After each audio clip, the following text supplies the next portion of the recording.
자, 슬기로운 교회 생활 네 번째 시간입니다. 참, 이 교육자 회의 때 이 제목을 정하면서 고민을 많이 했는데 참 정해놓고 나니 잘 지었다라는 생각이 많이 듭니다. 이 과목은 지금 교회를 세우는 행복한 집사라는 책을 기초로 해서 강의를 진행하고 있습니다. 물론 이 책의 내용을 100% 동의하는 것은 아니지만 이 책이 우리에게 주는 유익이 많기 때문에 이 책을 기초로 해서 골자로 해서 여러분과 한 과씩 진행하고 있습니다. 그래서 오늘 여러분들과 함께 나누는 내용은 아름다운 목회 협력자가 되라 라는 주제입니다. 목회 협력자. 자, 목회를 하는 데 있어서 사람이 많이 필요합니다. 혼자서 할 수 있는 게 아니죠. 무슨 일이든지 도와줄 협력자가 있다는 것은 참 중요한 일입니다.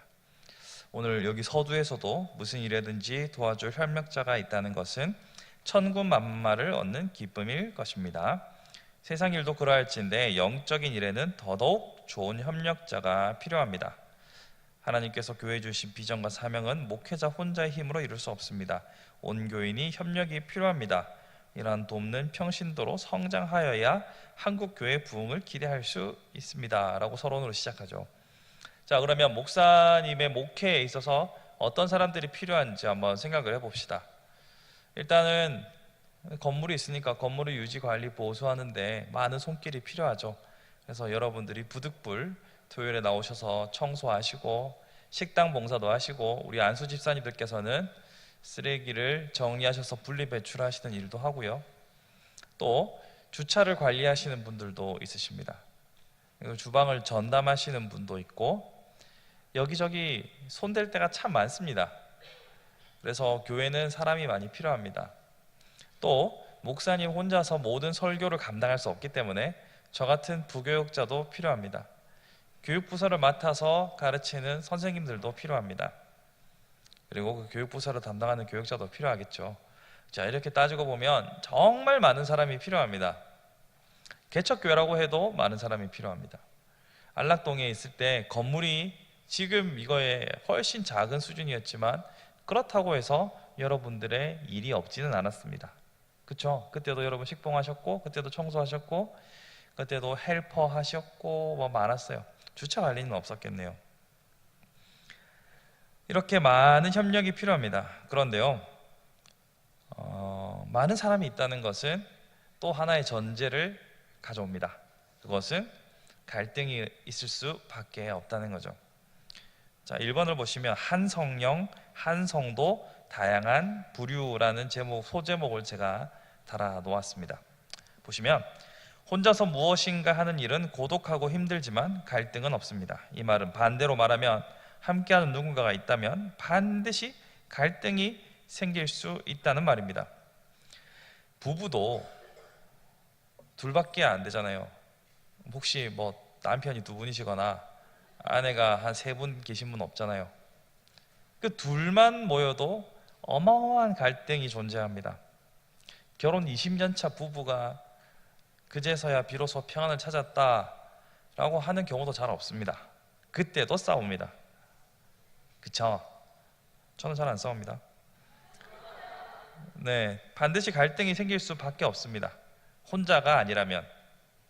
저는 혼자서도 내적 갈등을 합니다. 이런 분들을 빼고요. 누구든지 사람과 사람이 있으면 갈등이 생기기 마련입니다.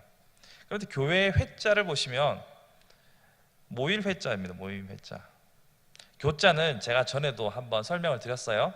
가르칠 교자를 쓰기도 하고 교제할 교자를 쓰기도 합니다.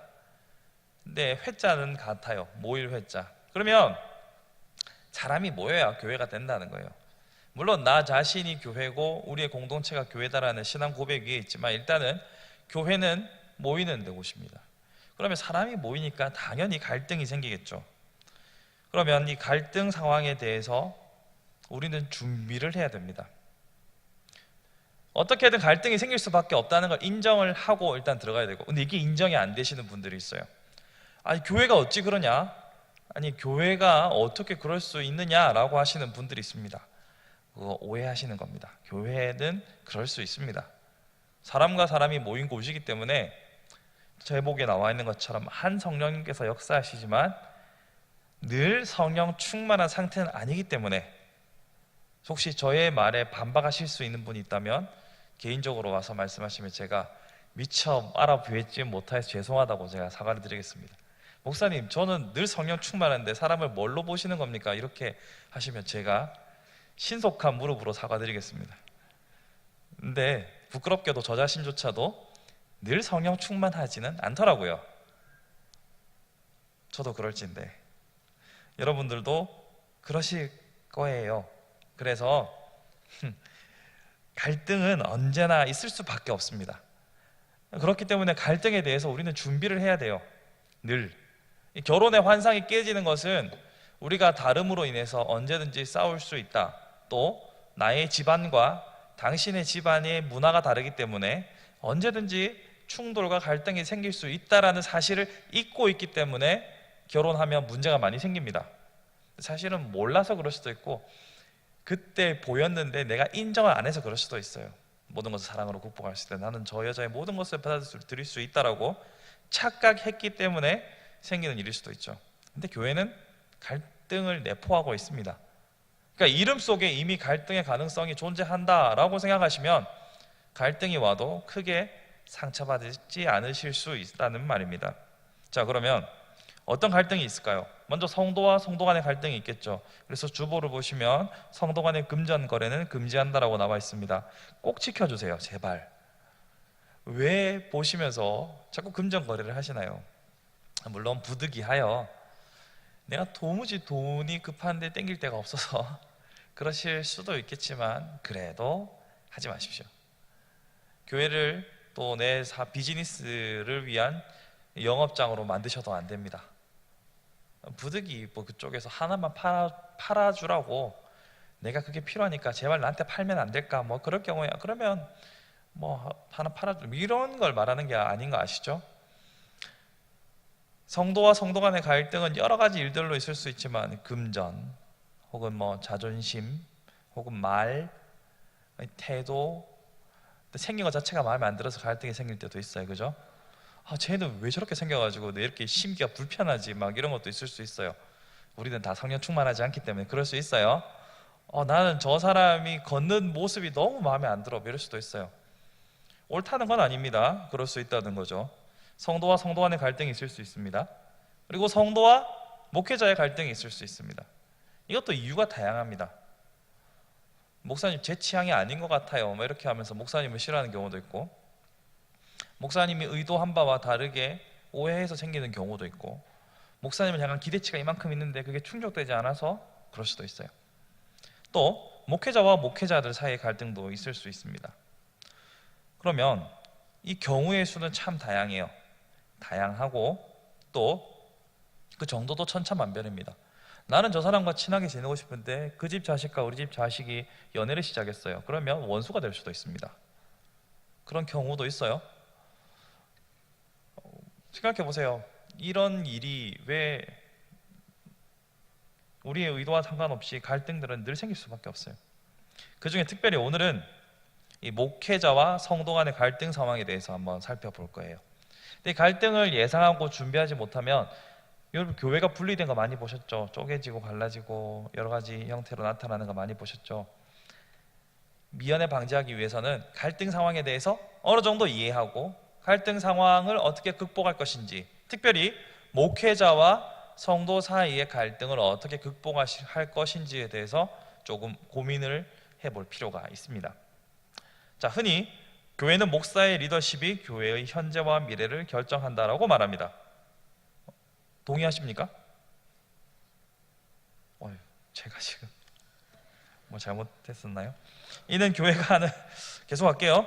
교회가 하는 모든 결정의 중심에 목사가 존재할 뿐 아니라 비전을 제시하고 영적 양식을 공급하는 유일한 통로이기 때문입니다. 그러므로 목사가 가장 중요합니다. 자, 이 대전제를 일단 깔고 가셔야 됩니다. 목사가 제일 중요합니다.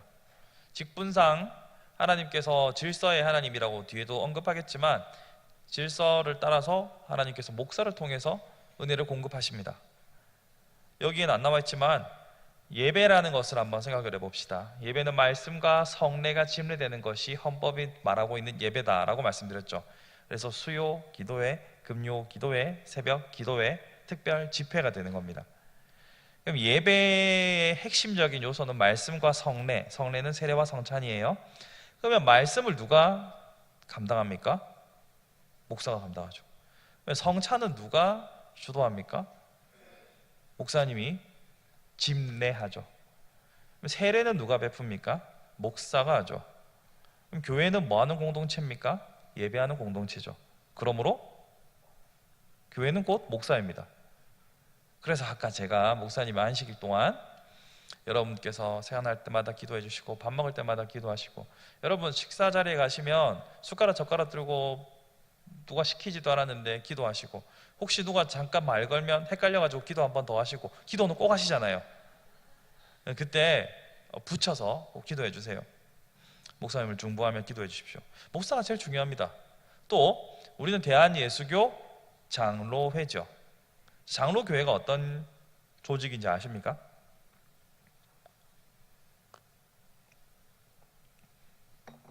예, 지금 이런 조직입니다. 장로교회는요, 오늘은 직분에 대한 날은 아니지만 일단은 우리에게 유익할 것 같아서 잠깐 설명을 드리겠습니다. 장로교회는 스코틀랜드의 지역에서 먼저 발원이 되었고요. 목사와 장로로 구성된 당회가 있습니다. 그리고 당회의 결정을 따라서 교회가 정책과 방향을 결정하는 구조로 되어 있습니다. 그래서 장로와 목사가 동일하게 한 표씩을 행사합니다. 그렇게 정책과 방향을 결정하는 것이 당회, 그리고 그 당회가 정책을 결정하고 거기에 소요되는 예산을 심의하고 집행하는 기관이 재직회입니다. 그리고 전체적인 국가의 방향을 결정하는 국민투표와 같은 역할을 하는 것이 공동의회입니다. 이해가십니까 이제? 자, 그러면 좀 더 쉽게 설명을 하면 당회는 대통령을 위시한 각 보좌진들이 구성되어 있는 청와대와 같은 곳이지만 각자 한 표씩 가지고 있고, 목사님이 담임 목사가 당회장을 맡습니다. 그렇게 해서 청와대에서 정책을 결정하면 그 정책에 따른 예산을 심의하고 집행하는 곳은 국회입니다. 국회에서 예산안이 통과돼야 1년의 예산이 돌아가겠죠. 그래서 그 예산을 심사하고 승인하고 집행하는 것이 재직회고요. 그리고 대통령 탄핵이라든지, 교회에서 탄핵할 일은 없고요. 대통령 탄핵이라든지 교회를 옮긴다든지 뭐 여러 가지 중요한 사항에 대하여서 국민투표와 같은 역할을 하는 것이 공동의회, 이렇게 이해하시면 되겠죠. 자, 이렇게 교회의 조직이 있는데 아까 제가 말씀드렸던 것처럼 청와대와 같은 당회의 당회장이 목사님이십니다. 담임 목사님이십니다. 그렇기 때문에 물론 저도 당회원에 들어가긴 들어갑니다. 부목사도. 근데 당회장은 담임 목사님이시잖아요. 그러니까 교회의 정책적인 방향의 중심에는 담임 목사님이 있는 것이고, 그리고 하나님의 말씀을 성도들에게 풀어서 설명하며 교회의 비전과 방향을 제시하는 분도 담임 목사님입니다. 그러므로 목사가 가장 중요한 위치라는 것은 어떤 권위적인 차원에서 설명을 드리는 것이 아니라 행정적으로도 또 조직적으로도 또 말씀을 전파하는 하나님의 통로로서 모든 면에 있어서 목사가 가장 중요하다는 겁니다. 그런데 문제가 있습니다. 목사도 사람이라는 것이죠. 이것은 교회의 회자가 모임이라는 뜻을, 사람과 사람이 모임이라는 것을 전제하기 때문에 갈등을 가지고 있다라는 것과 비슷한 형태입니다. 목사가 중요하긴 한데 목사도 사람이라는 점이 치명적인 결함을 갖고 있다는 겁니다.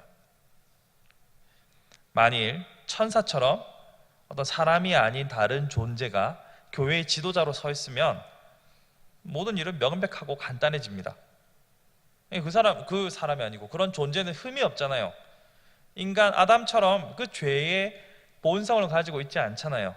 만약 천사가 우리 교회에 담임 목사로 있다면 그 천사는 사탄으로 추락하지 않는 이상, 루시퍼처럼 하나님을 배반하고 떠나지 않는 이상은 그는 하나님의 뜻을 있는 그대로 전파하고, 그가 내리는 모든 결정들은 개인의 욕심과 개인의 착각 혹은 다른 이들의 말에 휘둘리는 일이 없을 겁니다. 그러나 하나님께서는 그런 방법을 사용하지 않으셨습니다. 복음과 마찬가지로요. 자, 전에도 한번 말씀드렸죠. 우리가 전도에 대해 생각해 볼 때 복음을 하나님께서 믿지 않는 사람들에게 천사를 보내서 직접 말씀해 주시면, 직접 그들에게 보여주시면 최고의 방편입니다. 여러분 생각해 보세요. 내가 믿지 않는데 어느 날 천사가 나타나가지고 당신 교회 안 나가면 지옥감 하고 갔어요. 그러면 바로 가까운 교회로 뛰어갈 겁니다. 우리가 그렇게 애써 이제 좀 있으면 이제 여러분 계란 포장하셔야 되잖아요, 그죠? 계란 갖다 주고 뭐 간장 갖다 주고 홍삼 갖다 주고 뭐 섬기고 속이 부글부글 하는데 내가 교회 다니니까 참고 이런 거 할 필요 없어요. 천사까지 갈 것도 없고 그냥 하나님께서 음성으로 꿈에 3번만 나타나시면 가까운 교회에 제가 죽도록 충성하겠나이다 하고 달려갈 겁니다. 만약 죽음 직전에 있는 병원을 하나님께서 신방 한번 하시면 다 나았어요. 막 난 중환자실에 있었는데 어느 날 깨어보니까 멀쩡하고 하나님께서 메시지 하나 남겨놓으신 거예요. 가까운 교회로 가셈. 이러면 바로 달려갑니다. 그런데 하나님께서 그런 방법 안 쓰세요. 정말 내가 봐도 나약하고 부족한데 이제 곧 명절이 다가오면 나의 나약함이 또 여러분의 마음을 아프게 할 수도 있어요. 이런 아픈 이야기를 많이 들어요. 내가 좀 잘 되고 내가 좀 떵떵거릴 만한 위치가 되면 명절에 믿지 않는 가족들에게 어때? 이게 크리스천이야. 한번 나와보지 않으련? 이렇게 하면 끝날 것 같은데 아니 내가 지금 뭘 내세울 게 없단 말이에요. 가족들이 모였을 때 나 빼고 다 잘 살아. 나만 교회 다녀. 이러면 마음 한켠이 진짜 아프고 억울하고 속상하고 짜증나고 막 그래요. 하나님 저한테 왜 이러십니까? 뭐 이런 말님 나오잖아요. 물론 그 가운데도 또 깨닫는 바가 있고 은혜가 있을 줄로 믿습니다. 하지만 속상한 건 속상한 거니까 하나님께서는요 그렇게 부족한 우리를 통해서 복음을 전하게 하셨습니다. 마찬가지로 목사도 사람인지라 부족하고 연약한데 하나님께서 그러한 사람을 통해서 일하기를 기뻐하신다라고 하십니다. 그래서 제가 부족하지만 안수를 받았어요. 기적적으로. 그래서 부족한 제가 또 말씀을 전하고 있습니다. 마찬가지로 다른 모든 목사님들도 동일합니다. 자, 그런 연약함, 인간이기 때문에 실수도 저지르고 또 다른 사람들의 평가에 쉽게 흔들릴 수도 있고 목사의 귀는 정말 팔랑깁니다. 이게 어쩔 수 없어요. 왜냐하면 일대 다수를 상대해야 되기 때문에 무슨 소리가 들리더라도 나는 내 갈 길로 간다라고 하는 분 별로 없습니다. 티를 안 낼 뿐이죠. 다 뭐라고 이렇게 하면서 괜찮은 척하는데 귀는 이만해져가지고 막 들으려고 막 그래요. 사람이니까요. 연예인들이 왜 마약을 하는 사건들이 끊이지 않냐면 이게 대중의 인기라는 것이 자기 마음대로 되는 게 아니거든요. 하루아침에 자고 일어나니까 슈퍼스타가 돼서 사람들의 주목을 받았어요. 이런 사람들 많이 들어봤잖아요. 또 오랜 세월 연기를 해왔지만 그 누구도 알아주지 않는 사람도 있잖아요. 대중이 나를 바라보는 시선은 불안정합니다. 그러니 목사도 엄청 불안한 존재가 될 수밖에 없어요. 그래서 그런 평가에 쉽게 흔들릴 수도 있고 또 잘못된 판단으로 교회를 위기에 몰기도 합니다. 갈등을 만들기도 하고요. 이러한 사실들은 목회자에 대한 불신으로 귀결하려고 하는 말이 아닙니다. 그러니까 목사도 사람이고 이런 존재니까 여러분 너무 목사님 믿지 마세요 이런 말이 아닙니다.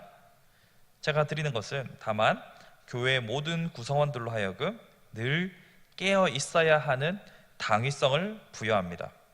자, 두 번째 달라 밑에서 두 번째 줄 거세요 이거. 목사님이 이렇게 연약하시기 때문에 다만 교회의 모든 구성원들로 하여금 늘 깨어 있어야 하는 당위성을 부여하는 겁니다. 그러니까 여러분들이 늘 깨어서 목사님을 위해서 기도하고 목사님을 돕는 자가 되어 주셔야만 연약한 인간인 한 목사가 좌고 우면하지 않고 흔들림 없이 바르게 목회를 할 수 있는 겁니다. 뒤에 나타나겠지만 방관자가 되는 것 또한 교회의 유익이 아닙니다. 어떠한 형태로든지 목사님에게 유익을 끼칠 수 있는 협력자가 되고자 하는 의지가 필요합니다. 가만히 놔두면 알아서 잘 하시겠지라고 생각하시겠지만 가만히 놔둬서 잘하는 것은 없습니다. 여러분이 끊임없이 중보하고 기도해 주셔야 합니다. 제가 존경하는 교수님이 한 분 계신데 실명을 밝혀도 문제 없겠죠. 얼마 전 총장을 하시고 이제 물러나신 고신대학교의 정광식 교수님이 제 지도 교수님이셨는데요. 교수님 차를 타고 가면서 이런 말씀을 하시더라고요. 내가 살면서 내 어머니의 기도가 내 잔에 흘러 넘치는 것을 날마다 느끼며 살아간다라고 하시더라고요. 이 말은 뭡니까? 본인의 힘만으로, 그분 엄청 똑똑하거든요. 제가 실제로 알고 지내는 사람 중에서 제일 똑똑한 분이에요. 뭘 그렇게 많이 아는지 모르겠어요. 옆에서 보면 짜증이 나요. 너무 많이 알아서.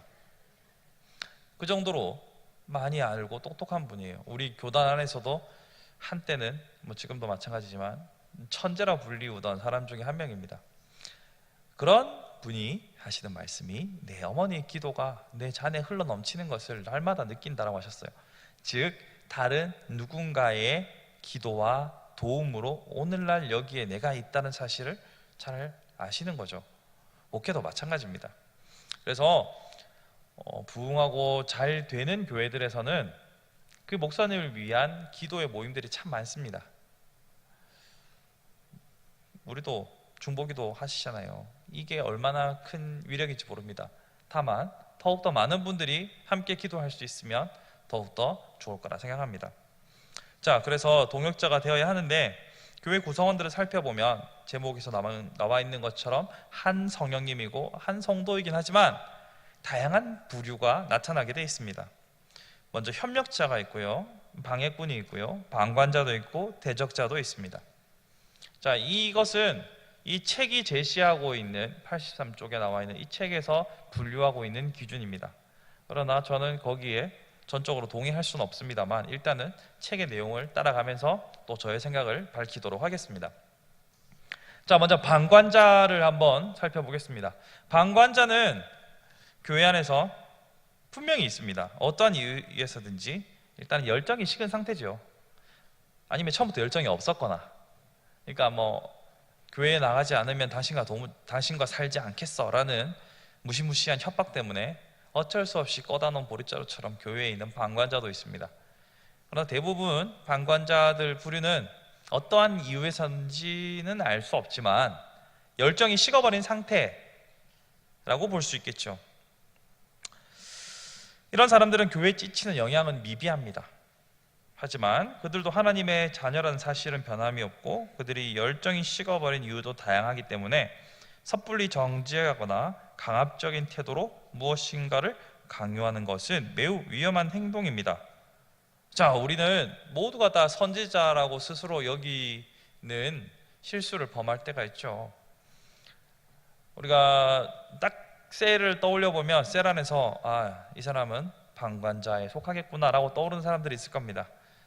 근데 그런 사람들을 향하여서 우리 또 오지랖, 이거 욕이 아니에요. 이거는 표준어입니다. 표준어. 앞섬, 오지랖을 여기서 말을 잘해야 되는데 오지랖을 뭐라고 해야 돼요? 이거 행세하시는 분들이 있잖아요. 그런 것은 별로 공동체에 유익하지 않습니다. 그러니까 방관자가 장기적으로 또 큰 관점에서 보면 목회자에게 그렇게까지 크게 유익은 되지 않습니다. 그렇다고 해서 해도 되지는 않습니다. 근데 어디서 문제가 생기냐면 방관자를 괜히 건드려가지고 방관자가 발끈하거나 교회를 떠나서 가난한 성도가 되면 여기에서 문제가 발생합니다. 자, 어떠한 이유에서인지 모르겠으나 열정이 없다는 상태잖아요.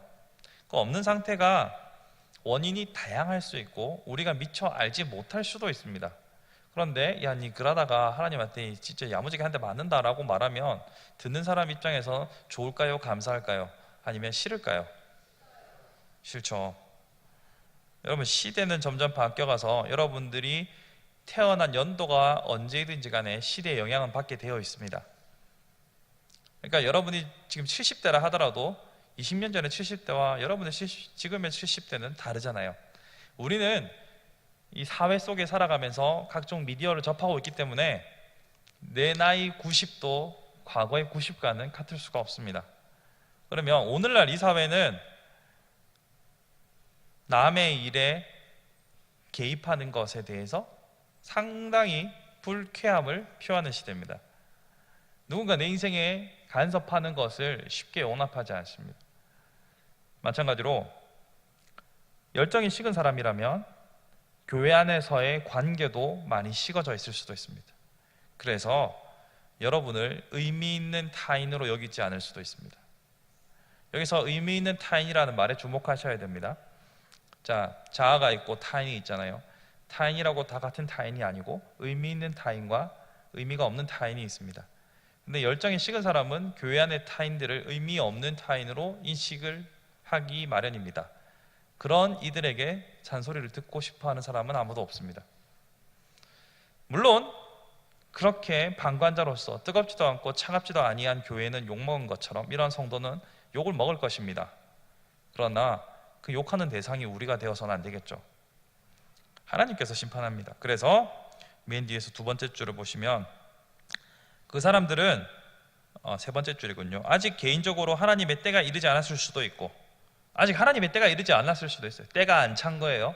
그랬을 수도 있고, 큰 상처로 겨우 신앙을 붙잡고 있을 수도 있습니다. 또 그러므로 그들을 바라보는 일반적인 성도의 시선은 오랜 기다림과 사랑으로 겸손히 권면함이 필요합니다. 잘 알지도 못하면서 괜히 숟가락 놨다가 밥상이 엎어지는 수가 있습니다. 누군가의 인생에 개입하려면 일단은 깊이 알아야 되고, 알았다고 해도 아는 게 다가 아니라 관계가 형성돼야 하고, 관계가 형성되었다 하더라도 말하는 것은 100번 조심하고 다만 기도함으로 기다려야 합니다. 이것을 다른 표현으로 겸손이라고 할 수 있겠습니다. 자, 협력자가 두 번째로 있죠. 이것은 소위 하나님의 은혜를 입은 자들로 교회를 알고 목회에 발을 맞추어 교회의 많은 일들을 감당하는 자들입니다. 이들이 많은 비율을 차지하는 교회는 소위 건강한 교회, 부흥하는 교회라고 할 수 있습니다. 이렇게 헌신하는 자들이 많고 긍정적으로 교회를 바라보고 발로 뛰는 분들이 많으면 부흥하는 교회입니다. 지금 우리 함께하는 교회는 우리 스스로는 어떻게 여기실지 모르겠으나 다른 이들의 시선에서는 매우 부러운 교회입니다. 저녁마다 불이 꺼지지 않고 많은 이들이 헌신하고 많은 행사를 하면서도 돌아가잖아요. 이것은 전적으로 여러분들의 헌신과 수고 덕분입니다. 협력자가 많다는 것이죠. 그것은 매우 긍정적인 신호입니다. 그러나 이러한 이들도 앞에서 목사의 연약함을 논한 것처럼 사람입니다. 그렇죠? 여러분들도 사람이시죠? 어느 정도 여러분이 목사님이 협력자의 마음으로 있으니까 수요일 이 시간에 여기 계신 거잖아요. 제가 이번에 서울 탐방 갔다 왔는데 수요 기도회 없는 교회 많아요.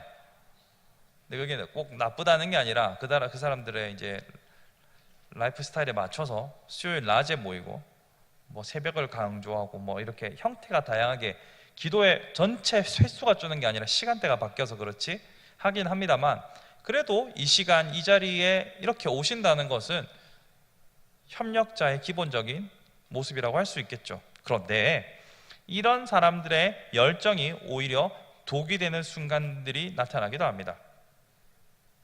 자, 이는 자기 자신이 생각하는 목회자상, 이상적인 교회상, 그런 것들과 자신의 공동체, 자신의 지도자가 일치하지 않을 때 한순간 대적자가 되기도 합니다. 이런 것을 좀 유식하게 말하면 과유불급이겠죠. 너무 지나친. 그래서 제가 신학교 다닐 때 저도 한번 말씀드렸죠.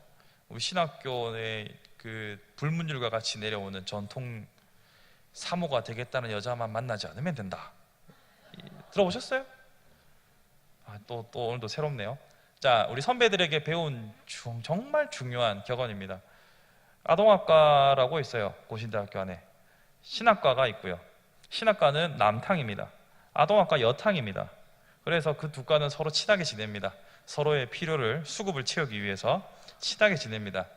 그런데 아동학과 안에도 보면 나는 사모의 사명이 있다라고 말하는 자매들이 몇 명 있습니다. 많지는 않아요. 그런데 그런 자매들은 절대로 만나서는 안 된다라고 선배들이 얘기했습니다. 왜 그런가 생각을 해보면, 왜 그럴까요? 답은 대충 아시겠죠? 대부분 사모님들은, 저희 아내를 포함해서 대부분의 사모님들은 나는 꼭 사모를 하고야 말리라라고 한 게 아니라 하필 나랑 결혼한 남자가 목사야. 그래서 사모가 된 거예요. 김혜란 사모님도 그렇지 않겠? 아니다. 그때는 선봐서 했으니까. 선본 케이스 패스. 연애 결혼한 대부분의 사모님들은 내가 사모가 될 줄은 생각도 못했던 케이스가 많아요. 특별히 신학교 나온 친구도 말고 신학대학원 나오신 분들이 있어요. 대학 때부터 CC여서 행복하게 살아야지 생각했는데 갑자기 이 남자가 주님이 나를 부르신다 이러면서 신대원을 가는 거예요. 그래서 생각도 못했던 사모가 되는 케이스들도 있습니다. 그렇게 되는 경우가 많아요. 그런데 대학생 뭘 안다고 대학생 때부터 나는 사모의 사명을 갖고 태어났기에 신학생들을 내 꼬시고 말겠다라고 하는 자매들이 있어요. 그런 자매들을 선배들이 왜 만나지 말라고 했냐면, 사람이 다 다르지 않습니까? 목회관도 사람마다 다르거든요. 근데 그런 자매를 만나면 자기가 생각하는 어떤 목사가 되게끔 남편을 트레이닝하기 시작합니다. 그러면 갈등의 골은 점차 깊어지고 목사를 하자니 이혼은 못하겠고 미치고 팔짝 뛰는 거죠. 그래서 사모를 하겠다라고 이미 자기가 생각하는 교회론, 자기가 생각하는 목회론, 자기가 생각하는 교육론 이런 것을 다 가지고 있는 사람과 결혼을 하면 누가 옳든지 누가 그르든지 그게 중요한 게 아니라 갈등이 폭발하고야 만다는 거죠. 이것을 교회로 적용해 보겠습니다. 자기는 열정이 넘쳐요. 지금 성령 하나님께서 내 안에 불같이 역사하셔서 내가 가만히 앉아서는 견딜 수가 없는 뜨거운 상태가 되었음에도 불구하고 목사님이 안 움직이는 거예요. 다른 교회 예를 들어보는 거예요. 나는 지금 막 불이 받아가지고 막 뜨거워 죽겠는데 막 팔딱팔딱 뛰겠어. 전도 나가야겠는데 목사님이 안 움직이는 거야. 아니 목사가 어찌 그럴 수가 있어요 이러면서 목사님이 들이받고 나가는 사람들도 있어요. 딴 나라 이야기 같습니까? 대한민국 이야기입니다. 자신의 열정이 오히려 독이 되어서 협력자에서 대적자로 돌아서는 경우도 있어요. 또 자기가 생각하는 교회는 이래야 된다라는 것을 관철하기 위해서 목사님 나름의 또 생각이 있을 거 아니에요. 근데 계속 정책을 바꾸라라고 왜 안 하냐고, 심지어 하나님께서 이렇게 나한테 말씀하셨다고 사기까지 치면서 목사님이랑 충돌하는 경우도 생겨요. 그러면 이런 사람들에게는 뭐가 필요하겠습니까? 수시로 겸손을 구하고 나의 뜻이 아니라 하나님의 뜻이 이루어지도록 자신을 살피는 지혜가 중요하겠죠. 하나님이 나에게만 임재할 거 한다라고 생각하시면 오산입니다. 또 내가 지나친 열정, 물론 하나님께서 주신 것도 있겠지만 내 열정으로 오히려 목회자에게 걸림돌이 되지는 않을까, 늘 자신을 돌아보는 태도가 중요합니다. 지금 이까지만 얘기해도 저의 말에 마음에 안 드시거나 또 저거 한임 목사 밑에 일한다고 저거 너무 띄워주는 거 아닌가 이렇게 생각하시는 분들도 있을지 모르겠습니다만 끝까지 들어보세요. 일단은 끝나고 얘기해요. 어쨌거나 내 열정이 독이 될 수 있다는 사실을 인지하는 것은 매우 유익합니다. 우리의 열정은 언제든지 변질될 수 있습니다. 여러분, 사람이 태어나서 죽을 때까지 한결같고 변함없으며 일관된 삶을 살아가는 사람은 없습니다. 그렇게 살려고 노력하고 또 중간중간에 변화를 겪으면서 자라는 것이지 처음 열정 그대로 사는 사람 없습니다. 연애할 때 뜨거운 감정으로 30년째 부부 생활을 이어가시는 분들 있으면 제발 좀 데려와 보세요. 궁금합니다. 사람은 처음에 열정이 본인의 의도와 다르게 변질될 수 있다는 가능성을 인정하시고, 그 인정이 되면 그때부터는 겸손해질 수 있습니다. 그렇게 협력자에서 변질되지 않도록 자신을 돌아보는 것이 중요합니다. 그러면 세 번째, 대적자와 방해꾼이 나옵니다. 대적자 혹은 방해꾼은 안타깝지만 어느 교회든 존재합니다. 이런 대적자와 방해꾼이 없는 교회가 있다면 이단성을 의심하셔야 됩니다. 그러니까 이제 교주에게 완전 현혹되어서 정말 물불 안 가리고 앞도 뒤도 없고 밑도 끝도 없이 맹목적으로 빠져드는 이단에서는 이런 게 가능합니다. 아무런 안티가 없는 거예요. 그런 데가 있으면 여러분 정말로 좋은 곳이겠다 생각하겠지만 100% 이단입니다. 미혹하는 영이, 성령님이 아니라 미혹하는 영이 크게 역사하기에 가능한 일입니다. 우리가 지금 사도행전 하면서도 바울과 바나바도 생각이 다를 때가 있잖아요. 어떻게 100% 일치합니까? 그럴 수 없습니다. 그러나 그들을 향해 대적자라고 명명하기는 조금 조심스럽습니다. 이 저자 성함이 김병태 목사님이에요. 발음을 잘해야 됩니다. 김병태 목사님은 협력자의 반대 개념으로 이런 명칭을 사용합니다. 그러나 이러한 이름은 사람이 결론 짓는 것은 부적절합니다. 그러니까 대적자, 너는 나의 대적자이냐 내 편이냐라고 여호수아가 물어보잖아요. 대적자라고 사람을 명명하고 규정 짓는 것은 사람이 할 일은 아니라고 봅니다. 하나님께서 또 예수 그리스도께서 너는 교회의 대적자였어, 너는 교회의 회방꾼이었어 라고 주님께서는 말씀하실 수 있을지언정 사람에게는 그렇게 심판할 권한이 없습니다. 인정하십니까? 동의하십니까? 우리는 그런데 이렇게 쉽게 입에 툭 튀어나올 때가 있어요. 그건 아직 우리가 연약하니까. 어쨌거나 책에서 나와 있는 이런 명칭에 대해서 저는 조금 부적절하다 생각합니다. 그래서 저는 이름을 붙이기를 목회 방향에 이의를 제기하는 비협력자 정도, 비동의자 정도 이렇게 한번 볼게요. 자, 교회를 넘어뜨리려고 하는 이단 세력을 제외하고는 신천지 같은 애들은 아니지, 남녀노소들, 신천지 같은 부류들은 교회를 진짜 넘어뜨리려는 목적으로 들어왔어요. 그래서 참 비겁해요. 그래서 제가 근데 저번에 신천지 사람들을 만나가지고 우리 쪽 사람이 신천지 넘어가면 다 정보 공개하고 알려줄 테니까 그쪽에서도 우리 쪽은 좀 알려달라고 말씀을 드렸어요. 대답을 안 하시더라고. 몰래 들어와, 몰래. 왜 그런 짓을 하는지 모르겠어요. 나빠요. 뭐 신천지 분들이 이 유튜브 방송을 볼 수도 있잖아요, 그죠? 뭐 나쁜 건 나쁜 거예요. 자, 보라고 하는 말입니다.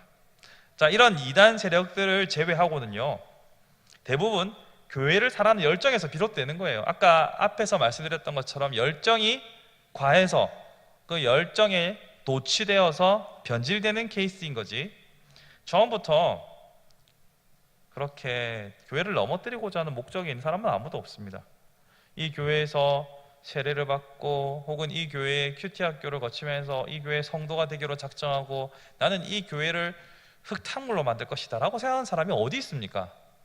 나는 이 교회에 해악을 끼치리라, 나는 여기에 몇 성도만 시험에 들게 해서 연자맷돌 5개만 들고 가겠다, 이렇게 하는 사람 없잖아요.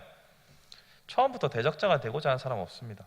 그저 시간이 지남에 따라 나도 모르게 변했을 따름입니다. 그래서 저는 여기서 말하는 대적자 방해꾼, 저는 이 책을 쓰신 목사님이 뭔가 좀 한이 있으셨나? 뭔가 좀 생각하니까, 그 사람 생각하니까 부들부들하는 사람이 있으셨나? 이런 생각이 좀 들었어요. 저는 그런 표현보다는 그냥 요즘 많이 쓰는 안티 혹은 비협력자 정도로 생각하겠어요. 이런 사람들은요, 자신이 사랑하는 교회를 바라보는 관점과 일치하지 않을 때 생기는 반발이 주요소잖아요. 자, 그런데 여기 앞에서 했던 것과 여기 좀 더 추가해서 어떤 걸 들 수 있냐면, 덧붙이자면 자신의 뜻이 관철되지 않을 때 발생하는 자존심 문제가 갈등을 유발하기도 해요. 요거 저거 정말 중요합니다. 자, 내 열정 플러스 인정 욕구가 같이 붙으면요, 내가 제언하는 것들이 이루어지고 현장에서 드러날 때 희열을 느끼시는 분들이 있습니다. 근데 또 그렇지 않을 때 엄청나게 자존심 상해하시는 분들도 있습니다. 이런 분들은 뭐 자아상을 가셔서 해결하셔야 되겠지만, 기본적으로 우리가 우리 감정의 문제 혹은 자존심의 문제로 목회의 걸림돌이 될 수도 있다는 점을 기억하는 것이 중요합니다. 그러므로 교회를 사랑하는 목회자를 사랑하는 사람들은 언제든지 자신도 비협력자가 될 수 있다는 사실을 인지하고 신앙생활하는 것이 유익한 거예요. 그게 앞에서 말했던 겸손인 겁니다. 자, 그러면 심판자가 되지 말고 협력자가 되라 라고 나와 있어요. 갑자기 심판자가 나옵니다. 뜬금없이.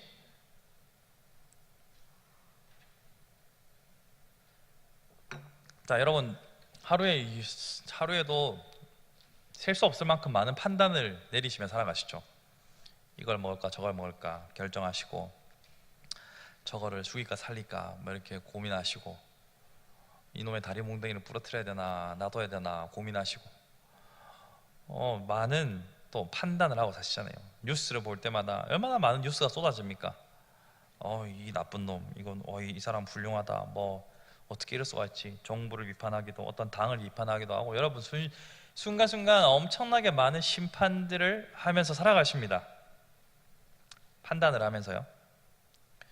근데 인간은 누구나 비판할 수 있습니다. 자기 자신도 비판할 수 있고, 타인을 비판할 수도 있고, 다른 집단을 비판할 수도 있고, 비판의 대상은 다양하고, 비판은 누구에게나 자유로운 일입니다. 이 비판 자체가 자유롭지 않았던 시절도 있었습니다. 뭐 언제라고 꼭 딱 집어서 제가 말씀은 안 드리겠게요. 그런데 이 비판의 손가락이 난무할 때 개인이나 공동체는 존재하기 힘듭니다. 물론 비판을 통해서 건강하게 자라날 수도 있습니다. 그러나 교회는 좀 다릅니다. 왜냐하면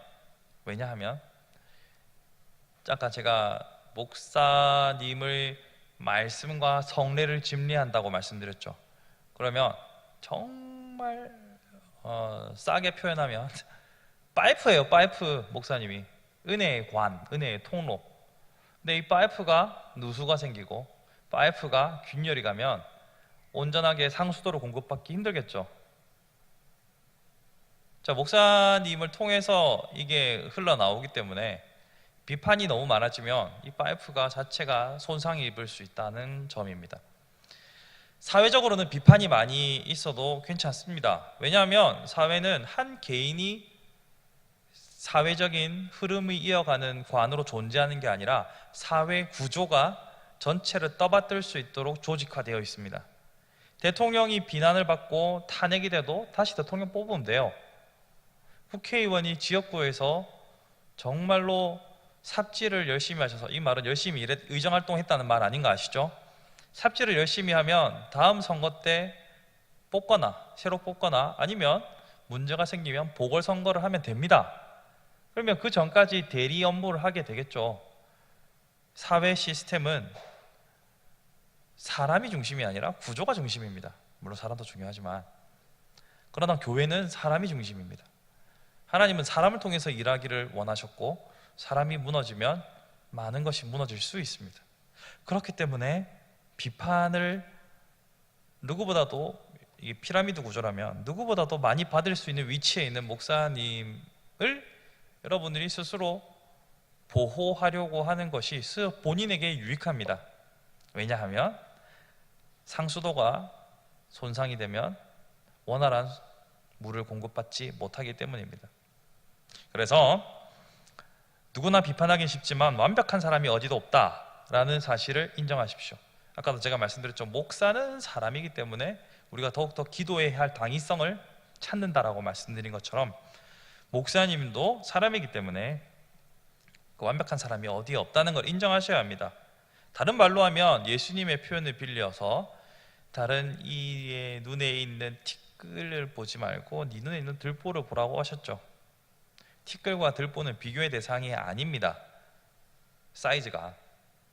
그런데도 예수님께서는 그 정도의 차이를 두시면서 자신을 살피는 것을 강조하셨죠. 이것을 저는 자신의 연약함을 바라보는 두려움, 이 두려움을 가지라라고 말씀드렸습니다. 또한 자신의 비판으로 인해서 목사님이 흔들리면, 그 파이프가 흔들리면 공동체가 위험에 처할 두려움을 가지라라고 권면합니다. 그래서 목사님을 비판해서는 안 됩니다라고 말씀드리는 게 아니라 이것이 가지고 올 파장에 대해서 우리가 환기할 필요가 있다는 거죠. 그러면 목사님이 마음에 안 드는, 내 마음에 안 드는, 혹은 내가 생각했을 때 아니다라고 하는 문제에 대해서는 그러면 우리는 어떻게 해야 할 것인가? 영원히 입을 닫아야 하는 것인가에 대한 의문이 생기겠죠. 그거에 대하여서 두 가지 제언의 원칙을 설명드리겠습니다. 자, 먼저 목회자에게 문제를 제언하려면 조심스러워야 합니다. 왜냐하면 하나님께서 제시하는 영적 질서가 있기 때문입니다. 자, 첫 번째는 목사도 연약한 사람인지라 그 목사님이 무너질까 봐서 말하기를 조심하라고 말씀드렸죠. 두 번째는 바로 여기에 있습니다. 영적 질서. 하나님께서는요, 하나님의 사람을 치시기도 합니다. 근데 그 도구로 쓰이는 건 별로 유익하지 않습니다. 자, 보세요. 제가 교회사 하면서 성경 바이블 익스프레스 하면서 이스라엘이 하나님 앞에서 제대로 못 살아가지고 바벨론을 통해서 사사시대 때 막 때리셨잖아요. 그러고 나서 다윗 시대 때 바벨론은 멸망합니다. 죄송합니다. 블레셋의 대표적인 인물 골리앗 기억나시죠? 그리고 나서 이스라엘이 제대로 안 사니까 하나님께서 아수르를 불러가지고 야, 쟤들 손 좀 봐라 이렇게 해서 아수르가 북이스라엘을 멸망시킵니다. 그러고 나서 아수르 망합니다. 남유다가 북이스라엘이 망하는 꼴을 보고도 정신을 못 차립니다. 그래서 하나님이 블레셋을 불러서 쟤들 손 좀 봐라 라고 했더니 블레셋이 남유다를 멸망시키고 포로로 끌고 갔습니다. 근데 얘들이 또 하나님한테 두드려 맞아가지고 메데파사라는 나라가 새롭게 일어섭니다. 그래서 그 메데파사의 고레스 왕이 칙령을 보내서 이스라엘 백성들을 다시 돌아가게 했죠. 역사를 보시면 하나님께서 택한 자들을 치는 것이 결코 유익하지 않다는 것을 볼 수 있습니다. 다윗은 자기가 기름 부음 받았지만 사울도 기름 부음 받은 자였기 때문에 자신의 생명을 위협하는 사울을 죽일 수 있는 기회를 거절했습니다. 여러분, 이 원리를 잘 기억하셔야 됩니다. 나도 성도고 나도 세례받은 사람이고 목사님도 세례받은 사람인데 내가 못할 말이 뭐 있노? 라고 들이받으시면 별로 유익이 없습니다. 만약에 여러분이 그렇게 들여받았잖아요. 그래가지고 목사님이 큰 깨달음을 얻고 교회가 엄청 건강해졌어요. 그러면 속된 말로 여러분 죽 써서 개 주신 겁니다. 교회는 유익하고 그렇게 목사님에게 폭탄을 던진 사람은 어떠한 방법으로든지 두드려 맞습니다. 이것은 경험해 봐야 합니다. 근데 그런 경험 안 하셨으면 좋겠습니다. 하나님께서는 질서의 하나님이라고 고린도전서 14장에 말씀하셨기 때문에 그러한 방식으로 괴롭게 하는 것은 여러분에게 별로 유익하지 않습니다. 여러분, 저기 모세 사건 아시잖아요. 모세가 이방 여인이랑 결혼했습니다. 그래서 그거에 대해서 미리암이랑 아론이 반기를 들어가지고 문디병 걸렸습니다. 문둥병. 시겁했죠. 물론 하나님께서 목숨은 빼앗지 않았습니다. 근데 그때 사건을 잘 보시면 이방 여인이랑 결혼하는 거 안 되잖아요. 틀린 말 아니잖아요. 근데 하나님께서는 죽이니 살리니 하신 겁니다. 야, 내가 세운 권위를 네가 그렇게 까냐? 이렇게 되는 거죠. 여러분이 학교 선생님이라고 생각해 보십시오. 여러분이 반장을 세워놨는데 학생들이 반장 말을 귀등으로도 안 듣습니다. 그러면 여러분들 학생들을 어떻게 하시겠습니까? 네? 때리면 안 돼요. 요새는 혼내시겠죠. 마찬가지로 여러분들을 하나님께서 세우신 사람, 하나님이 그 사람의 그 목회자의 부족함을 모르시겠어요? 아시죠? 아시지만 야, 내가 세웠으니까 일단 좀 따라와 봐 라고 하시는 게 하나님의 음성입니다. 그렇기 때문에 불평이 있고 불만이 있으면 최대한 여러분들이 질서 아래서 순종하는 자세로 대해야 합니다. 여기 보십시오. 첫 번째로 굵은 글자로 줄 거놨죠. 질서 아래에서 순종의 자세로 서 있는가를 살필 수 있어야 합니다. 자, 이 말은 뭐냐면 하나님께 세운 사역자를 인정하는 자세가 반드시 선행되어야 하는 것이죠. 목사님의 권위를 인정합니다. 인정하고요. 또 제가 틀릴 수도 있습니다. 그러나 한번 들어봐 주시겠나요? 라는 자세로 말씀하시는 것이 좋습니다. 그래가지고 여러분이 뭔가 제언을 했잖아요, 목사님께. 그러면 그 이후는 하나님께 맡기는 겁니다. 와, 목사님 내 말 듣고 진짜 내가 그렇게 말했는데 어쩜 저러실 수가 있노? 라고 하실 수도 있어요. 그렇지만 그 뒤는 하나님께 맡기는 겁니다. 그 이상한 내 영역이 아닙니다. 그럼 사람이 사람을 바꾸는 게 되든가요? 목사님도 사람이잖아요. 바뀔까요? 그렇게 생각하면 쉬워요.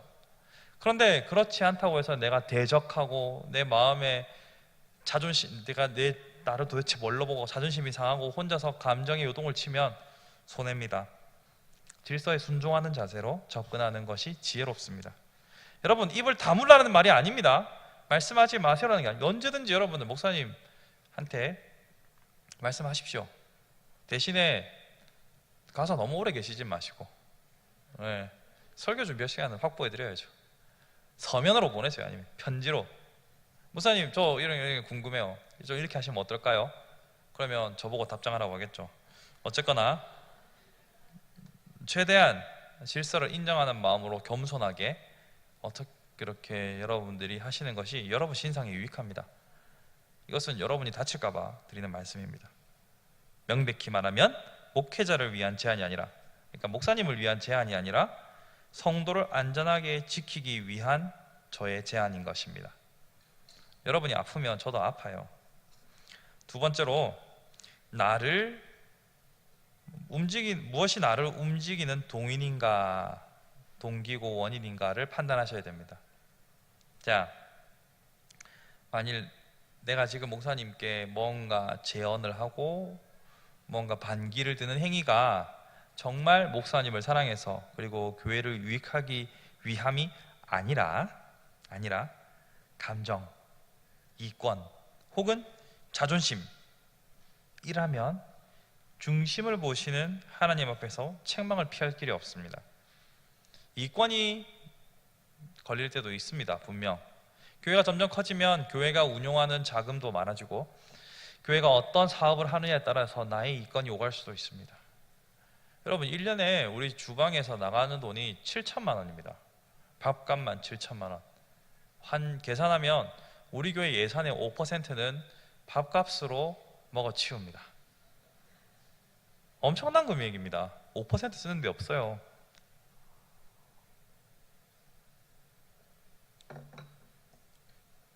그러면 여기에 이런 식자재 도매하는 분이 만약에 껴있다 칩시다. 우리 교회는 7천만 원 나누기 52주 하면은 뭐 계산 대충 나오잖아요. 근데 우리 교회 말고 한 10,000명 정도 있는 교회라 칩시다. 그런데 식비가 얼마 들까요? 근데 10,000명 정도 있는 교회는 밥을 잘 안 하더라고요. 그러면 그래, 사직동 교회 거기 2,000 몇 명 되는데 밥 겁나게 하잖아요. 얼마나 돈이 들겠어요. 근데 거기에 납품 하나 내 아는 사람 그쪽으로 엮어가지고 하면 큰 수익이 발생할 수도 있어요. 근데 목사님이 그 사업체를 선정을, 새롭게 이번에 좀 새로운 업체를 선정해보자, 뭐 공정하게 하기 위해서 공개 입찰을 해보자, 뭐 이런 식으로 했을 때 목사님 어떻게 그러실 수가 있습니까? 라면서 이권의 문제로 목사님께 들이받으면 혼납니다. 또 내 감정의 문제로 대척점에 서는 것도 하나님은 안 기뻐하십니다. 여러분, 우리가 감정이라는 것을 완전히 배제하고 살아갈 수는 없어요. 그렇죠? 감정은 우리를 쥐고 흔듭니다. 그렇지만 내 감정을 한 걸음 물러서서 볼 수 있느냐 없느냐가 철이 들었느냐 안 들었느냐의 중요한 하나의 요소겠죠. 그래서 뭔가 감정이 떠오르면 일단 한 템포 쉬고 감정을 분석하고 난 다음에 다시 접근하십시오. 목사님에게도 마찬가지입니다. 아니 목사님이 어찌 그러실 수가 있습니까? 라고 하면 한 박자 쉬고 두 박자 쉬고 세 박자 마저 쉬고 들어가셔야 됩니다. 또 혹은 자존심이라면 생각을 다시 해보셔야 됩니다. 자, 이러한 점에서 사랑과 집착의 관계를 생각해보면 행동 원칙이 보다 명확해집니다. 여러분, 분명히 부모는 자식을 사랑한다고 말하는데 자식은 너무 부모님이 나에게 집착한다라고 말하는 경우들을 종종 보게 됩니다. 부부 사이도 마찬가지입니다. 나는 남편을 정말 최고의 남자로 만들 거다라는 누가 봐도 집착으로 남편을 관리하는데 남편은 전혀 사랑받지 못하고 있다라고 느낄 때도 있습니다. 여러분, 연인 관계에서도 부재중 전화 밤사이에 28통 막 이렇게 들어와 있으면 그거 사랑일까요? 집착일까요? 부재중 전화 30통 8시간 안에 부재중 전화 30통 사랑입니까? 집착입니까? 집착이죠. 다 아시죠? 그런데 전화 한 놈은 사랑이라고 말합니다. 전화한 여인도 될 수도 있고. 어쨌거나 사랑과 집착은 어떻게 그럼 규정할 수 있을까요? 자, 이 기준을 세우기 참 어려워요. 6시간 연락 두절 상태에서 15통 미만이면 사랑이고 10통 미만이면 사랑이고 10통 이상이면 집착이고 뭐 이렇게 일일이 규정하기 어렵잖아요. 뭐 부모님이 자식을 향한 치맛바람, 이 집착이 어느 정도는 교육열이고 그 이상은 집착이고 이거를 어떻게 규정하시겠어요? 이 참 어려운 문제입니다.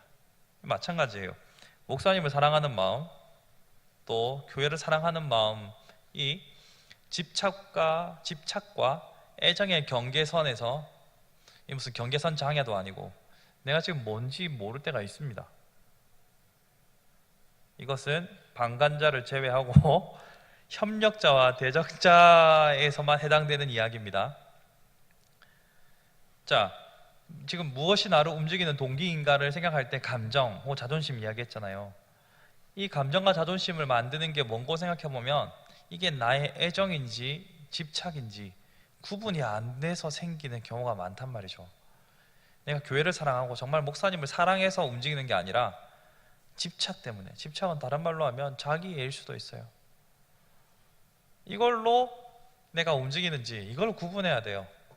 집사람이랑 한번 이야기를 해봤어요. 여보, 사랑과 집착의 차이가 뭘까요? 뭘로 규정할 수 있을까요? 그렇게 물어보니까 우리 집사람이 받는 사람의 입장에서 판단할 수 있지 않을까요? 라고 하더라고요. 많은 의견 동의가 됩니다. 받는 사람의 입장에서 나의 의사와 나의 생각을 묻지 않고 일방적으로 쏟아낸다면 그것은 집착이 되는 거죠. 그러므로 사랑과 집착의 경계는 내가 정하는 게 아니라 주는 사람이 정하는 게 아니라 받는 사람이 결정하는 겁니다.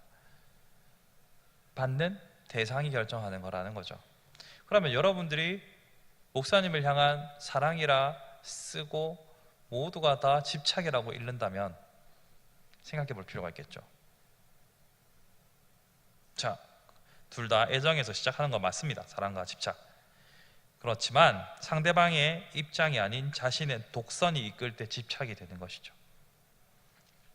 부모님은 자식을 사랑해서라고 말하지만 도무지 자식의 의견이 반영되지 않을 때 그 자식은 그것을 사랑으로 여기지 않습니다. 그러므로 자신의 사랑이 독선적인지 아닌지 늘 객관적으로 그리고 상대방 그리고 제3자의 의견을 충분히 청취해야 합니다. 여러분 생각하고 고민하는 문제들을 여러분 세론들이든지 아니면 여러분의 친한 지인들과 생각을 나눠보십시오. 그래서 야, 네 생각이 좀 과했다. 야, 네가 좀 지나치다.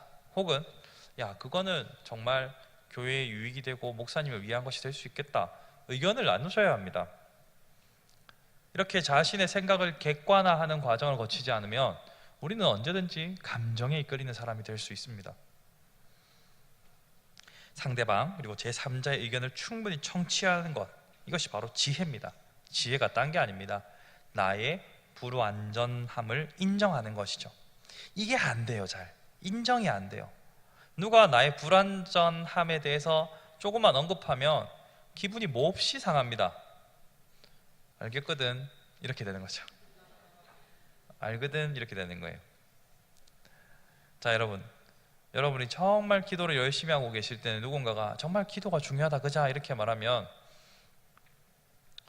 정말 기도를 열심히 하고 있는 중이라면 그체 동의가 됩니다.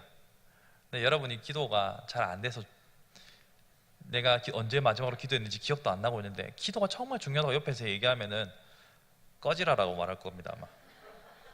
알거든? 이렇게 안 되겠어요? 바로 우리의 불완전함을 인정하기 시작하면, 아, 내가 그거를 미처 몰랐구나 라는 것이 보이기 시작합니다. 근데 나의 불완전함을 인정하지 않으면, 다른 말로 하면 자존심이 가득 차 있으면 나의 불완전함을 인정하기 싫은 거예요. 안 들려요. 소리는 들리는데 말이 안 들려요. 이게 무슨 말인지 아시겠죠? 음성으로 소리는 들리는데 그 말의 내용이 안 들어옵니다. 그렇게 되면 내가 목사님을 향해서 집착이 되는지, 이것이 사랑인지 본인이 분별 못하는 상태가 되면 받는 목사님의 입장에서는 엄청난 부담이 되는 거죠. 이 사람을 거부하자니 실족할 것 같고, 받아주자니 내가 죽을 것 같고, 그런 상황이 오는 겁니다. 물론 목사님에게는 이러한 진심 어린 애정과 충고가 필요합니다. 사람이니까요. 말씀드렸잖아요. 목사는 천사가 아니라고. 같은 사자라도 다른 급입니다. 똑같은 죄성을 가지고 있는, 그래서 사람이 필요합니다. 주변에서 정말 진심 어린 애정을 담은 충고들이 필요합니다. 그러나 그것을 전하는 나도 사람이라는 것을 잊으시면 안 됩니다. 나도 사람이고 목사님도 사람이고 다 사람이니까 좀 더 생각해보고 검토해보고 여러 사람의 음성을 청취하면서 보다 집착과 사랑이 있다면 사랑 쪽에 가깝게 우리의 마음을 전해야 합니다. 여기에 한 가지 추가 부연하자면, 이찬수 목사님이 이렇게 말씀하시더라고요. 대한민국 목사 중에서 교만함으로 넘어지는 목사가 몇이나 있겠느냐, 다들 칭찬에 목말라서 죽어간다라고 하셨어요. 저번 주인가? 제가 집에 가니까 집에서 설교가 나오더라고요. 지나가다가 쓱 들었는데 누가 이찬수 목사님한테 목사님 막 칭찬을 막 하니까 옆에 있는 다른 권사님이 너무 그럼 목사님 교만해져서 실족합니다 막 이렇게 하니까 이찬수 목사님이 그 이야기를 가져와서, 저는 그럴 수도 있을지 모릅니다만 대한민국의 대부분의 목사님은 교만해서 넘어지는 게 아니라 그 칭찬에 목말라서, 인정에 목말라서 죽어가는지도 모른다라고 하시더라고요. 여러분, 사실 부정적인 언어로 사람을 변화시키는 것은 매우 부정적인 일입니다. 그러니까 오죽하면 이솝우화에서 바람과 해가 싸우는 이야기가 나오겠습니까? 그것은 우리에게 시사하는 바가 매우 큽니다. 여러분, 목사님에게 무언가 긍정적인 변화를 기대하시거든 긍정적인 언어로 접근하십시오. 긍정적인 언어로 접근하시면 더워서 옷깃이 열립니다. 옷깃이 열리려면 여러분들이 따뜻한 바람이 되어주셔야 합니다. 따뜻한 바람이 아니고 따뜻한 햇살이 되어주셔야 합니다. 따뜻한 바람은 어떻게 해석해야 되지? 자, 여러분들께서 어떠한 자로 존재하는지를 다시 한번 정리를 하겠습니다. 먼저 질서를 이해하시고 나도 사람, 목사님도 사람이라는 것을 이해하신 다음에 여러분의 애정이라는 것이, 사랑이라는 것이 얼마든지 집착이 될 수도 있다는 것도 명심한 채로 목사님을 위해서 여러분들이 입을 여십시오. 그러나 여기엔 없지만 보다 중요한 것은 다시 앞장으로 넘어가셔서요.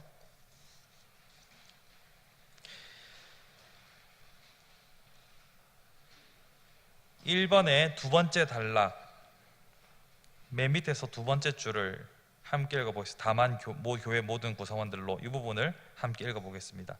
시작. 다만 교회 모든 구성원들로 하여금 늘 깨어 있어야 하는 당위성을 부여한다.